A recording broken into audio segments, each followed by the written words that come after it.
కాపర్లారా, సేవకరే, మీరు ನೀವು నా గొర్రెల గురించి ನನ್ನ ಕುರಿಗಳನ್ನು నా గొర్రెల గురించి మీరు ఆలోచన చేస్తున్నారా? ನನ್ನ ಕುರಿಗಳಿಗೋಸ್ಕರ ಇನ್ನು ಆಲೋಚನೆ ಮಾಡ್ಲತ್ತಿದೆ. నా గొర్రెలు ఎక్కడ వెళ్ళిపోతున్నాయి? ನನ್ನ ಕುರಿಗಳು ಎಲ್ಲಿ ನಡೆದವ? నా గొర్రెలు ఏ స్థితిలో ఉన్నాయి? ನನ್ನ ಕುರಿಗಳು ಯಾವ ಒಂದು ಸ್ಥಿತಿದಲ್ಲವ?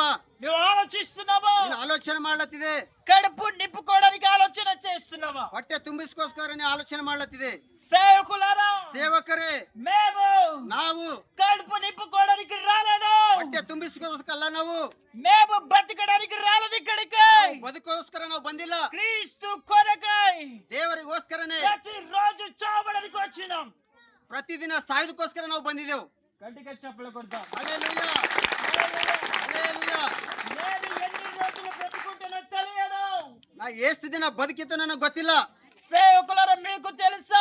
ಸೇವಕರೇ, ನಿಮ್ಗೆ ಗೊತ್ತದನ నీ గొర్రెలు ఎక్కడ వెళ్ళిపోతున్నాయి? ನಿಮ್ಮ ಒಂದು ಕುರಿಗಳು ಎಲ್ಲಿಗೆ ನಡೆದವ? ఎంత మంది రక్షింపబడలేదు ఈ లోకంలో? ಎಷ್ಟು ಜನ ಈ ರಕ್ಷಣದಲ್ಲಿ ಇನ್ನು ಎಷ್ಟೋ ಜನ ಬರ್ಲಕ್ಕ. అరే, నేను నీకు చెప్పిన మాట ఏమైంది? ದೇವ್ರು ಮಾಡಿರುವಂತ ಮಾತು ಏನಾಗ್ಯದ? నీకు ఇచ్చిన కదా ఆజ్ఞ, ದೇವ್ರು ಕೊಟ್ಟಿರುವಂತ ಮಾತು ಏನಾಗ್ಯದು? ఏమైందయ్యా? ಏನಾಗ್ಯದ? నీ గొర్రెల దగ్గరికి వెళ్ళి ನಿನ್ನ ಒಂದು ಕುರಿಗಳ ಸಂಗಡ ಹೋಗಿ విచారిస్తున్నావా? ವಿಚಾರಣೆ ಮಾಡತ್ತಿದೆ. రక్షింపబడి ఉన్నారని అడుగుతున్నావా? ರಕ್ಷಣದಲ್ಲಿ ಬಂದಿರಿ ಅಂತ ಹೇಳಿ ಕೇಳತ್ತಿದೆ. లేదా డబ్బులు ఇవ్వడని అడుగుతున్నావా? ಇಲ್ಲ ರೊಕ್ಕ ಕೊಟ್ಟಿಲ್ಲ ಅಂತ ಹೇಳಿ ಕೇಳತ್ತಿದ್ದೀನಿ ಅವ್ರಿಗೆ. హల్లెలూయా.